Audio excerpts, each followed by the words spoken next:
So here's the daily. This one will be driving while both of my Civics are down, the silver 4-door and the green coupe. Today it's going to get a little love. I'm just going to do a front brake job and see if I can do an oil change. So let me get this thing up in the air.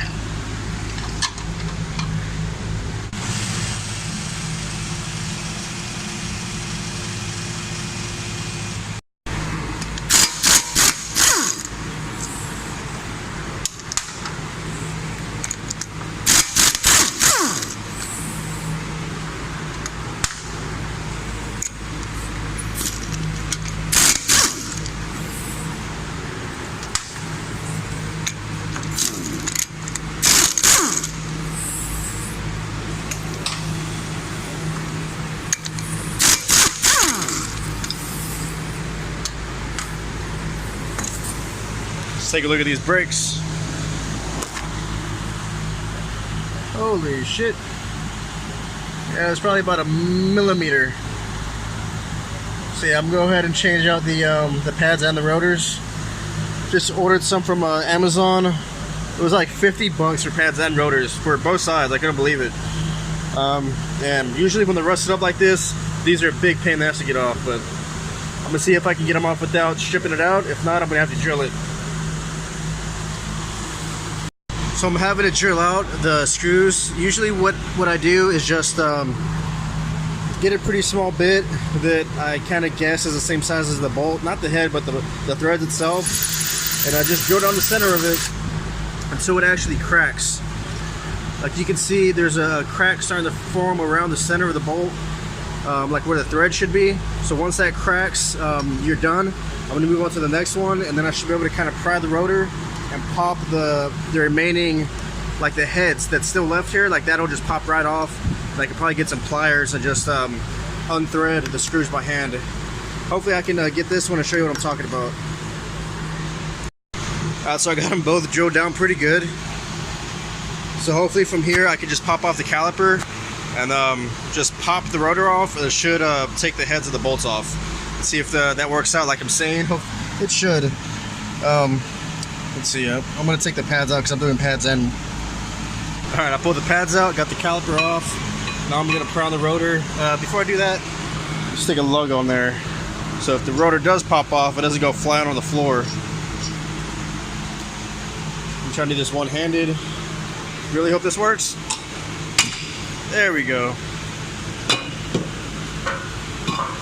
Yeah, the heads of the bolts popped off. So now once I get the rotor off, I should be able to just get like some pliers and take them off my hand. I could just do it by hand. I mean, once the head is popped off, there's like no torque actually holding it down.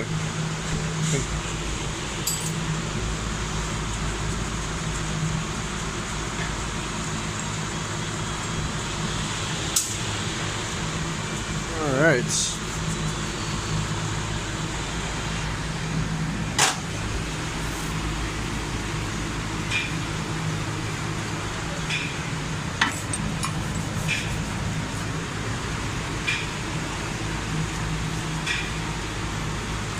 This rotor has a little surface rust, but I'm not worried about it. It's really hard to work with one hand. It's been I've actually had these rotors for a while. They've been sitting, and I just haven't gotten around to doing them. But I'm sure the very first time I actually try to brake, it's gonna knock this surface rust off. Shouldn't be a problem. Maybe I can scrub it before I mount the pads. My favorite way of compressing the piston is probably just getting a pair of big ass shadow locks and just squeezing it back in there. Dang it, I'm having one-handed issues again. Here we are, one pair of big ass shadow locks. I can't squeeze it with one hand, damn it. I'll be back. All right, got the piston pushed. That's as far as I could get it. I guess that's all the way. Let me go ahead and pop in the new pads. If I can find them. There they are. The squeal indicator usually goes in the back. Pretty much every time they go in the back. Put a sucker in there. There we go. I didn't get new shims, but it's not a big deal. I mean, they look fine. You know what? I am going to lube up the sliding pins because why not? I went ahead and cleaned up that surface rust. It's looking pretty good already. There's just very, very light rust. Rotors still look new. It's got like the hatch marks. For like, I think it was like 60 bucks. Man, 60 bucks for rotors and pads, both left and front. Left and right front. That's a pretty damn good deal. I'll put a link in the description. Maybe you can find the right pads and rotors for your application from this brand of pads and rotors I got.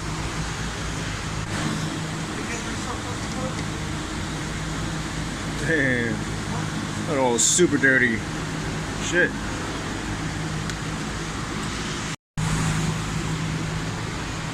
Alright. Got a new filter. Got the oil drained.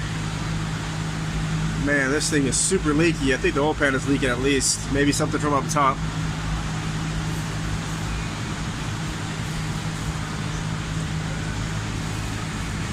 Alright, drop it down and put my cocktail of different 530s in there. Starting off with some Pennzoil synthetic blend.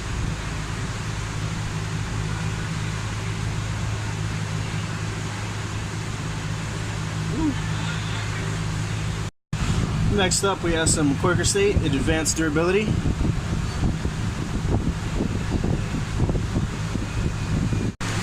Third quart is going to be genuine Toyota 530 oil.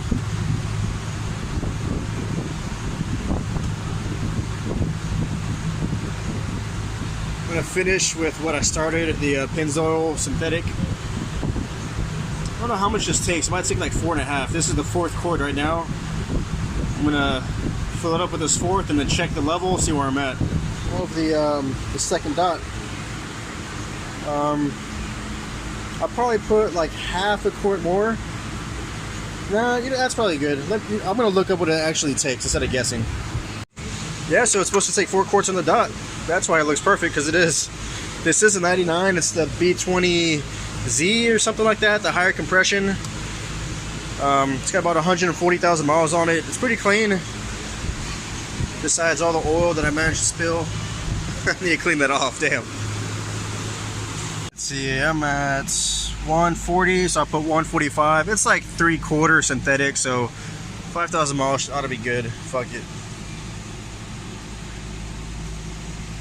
If you saw my last video, I took this knuckle off on my lunch break. The plan is to change out the lower ball joint. And wow, it's super loose. It goes in. Look at this. Wow, that is a very, very bad ball joint. Holy crap.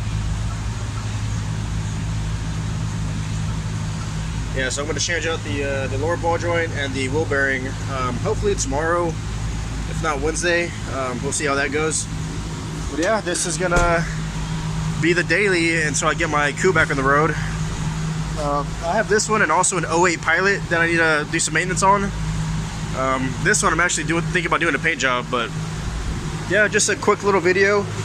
If you liked it, don't forget to like and subscribe. See you next one. Thanks for watching.